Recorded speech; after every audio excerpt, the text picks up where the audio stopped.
So anybody have questions from homework stuff? Can we turn it into? Oh, hell yeah. Please do. Makes it easier for me to grade.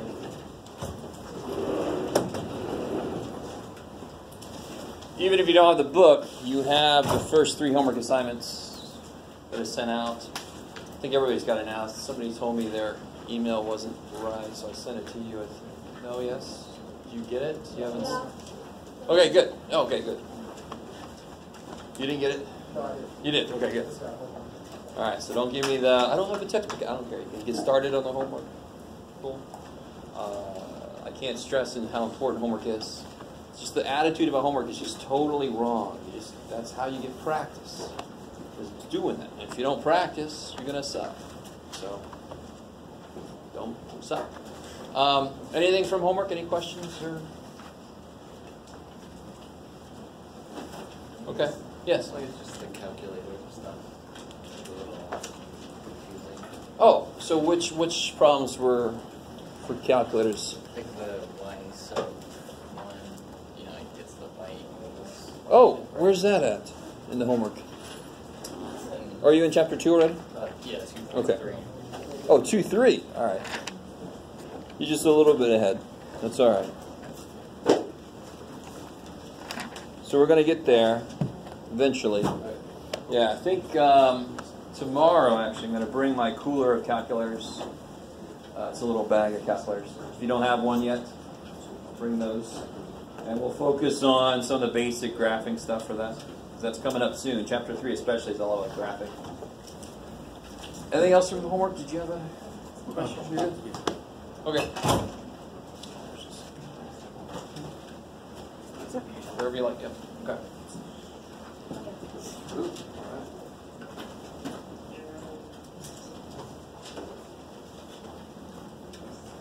right. Okay. It is kind of weird to see me all excited about getting work to do, but that's my job, so hey. Okay. So I want to really, really buckle down and focus on equations because, for example, what's the most hated thing normally about algebra? I don't know if I asked you this in the first time. You guys know what it is. Come on. Word problems. Yes? Yes. And you're like, why? Of course, word problems. It's just the number one thing I hear. And I can't blame you that much because you have to construct your own equation. So that sounds like it should be difficult, and it normally kind of is. But if you can't solve equations, then not only can you not set it up, then even if you can't solve the damn thing. So solving should be the easy step of word problems. And you have to solve equations everywhere. So I don't mind spending extra time on getting equations down. Right? I want to kind of look at them in a slightly different way to start with. Just to kind of really hammer home why it is what we do, why we do what we do. Try out some correct grammar just to see what it feels like. Let's say that we know what x is. Somebody give me a number. 7. So we know x is 7. We know it. Let's just say that. Normally we don't know what this shit x is, right? And the whole point is trying to get it. So I'm going to kind of do a problem backwards. Try to show you what I mean by the x is buried under stuff that I have to get out of the way. If x is 7, and that's what we're saying, right? We're saying x is 7. That's true. We're saying that is a true statement. Then what is x minus 1? 6. Is everybody cool with that? If x is 7, then x minus 1 has to be 6. What did you just naturally do? I put x minus 1 down, and you applied it to the other side. So that's the whole thing that makes sense. Whatever you do to one side, you must do to the other side, or else whatever it is isn't true anymore. I like it. So what's x minus 1 divided by 2 then? Everybody cool? Yeah, 3, right? Right? Now, of course, this is easier, ain't it? Because I'm just doing something instead of thinking backwards. It's always a little harder to do, and that's what algebra is all about, is doing things backwards. That's why it's not easy. So if I gave you this equation and I said, solve it, what's the first thing you would do? You would start doing this backwards. What was the last thing I did? Divided by 2. So what's the first thing I'm going to do? The opposite. Yeah. Anytime you have a fraction in an equation, you want to kill that thing first. Right? You like fraction, kill it with fire, right? And when you have an equation, you're allowed to do that because you have another side to balance it out. So I can multiply this by 2 because I can multiply this side by 2. So I have changed both sides, but the statement is still true because I changed both sides the same way. So what I always hate is people will do this, and then somehow there's still a 2 left to... didn't the 2 die? So what's on this side now? Equals 6. You see how they're here? Yeah. And then, of course, the last thing I'll do is the first thing I did.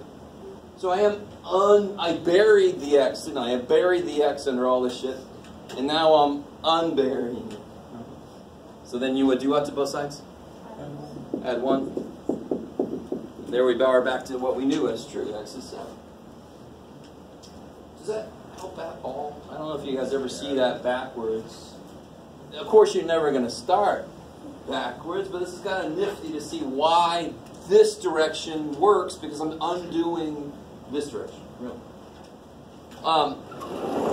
Which is why when you have an equation, you're always asking yourself, all right, what's being done to the variable?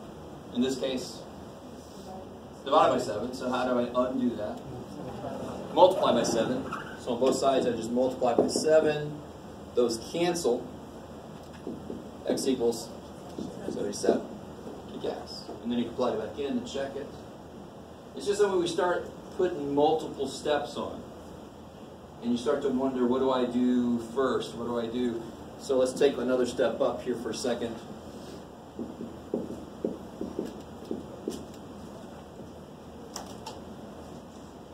So kind of thinking like this, it looks like I tripled a number and then added 1. So to start to undo that, I do it in the opposite order. I get rid of the 1 first, right? You almost always divide last.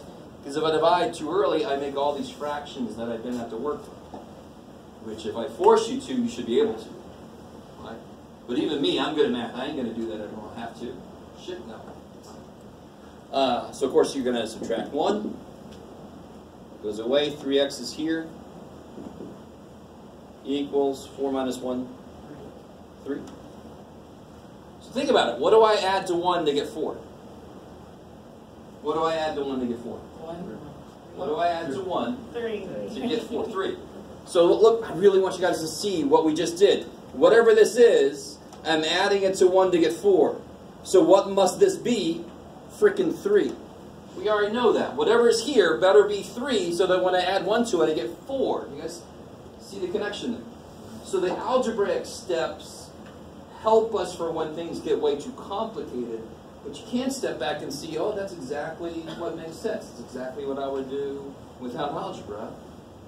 But too bad the equation's too complicated. Thank God algebra exists, which is a phrase you never thought you'd almost agree with. Right? And then, of course, the last thing I want to do here is divide by 3. So I kill the 3. Now here's an example of a really common mistake. And then I'm going to pass out this worksheet for you guys to work on.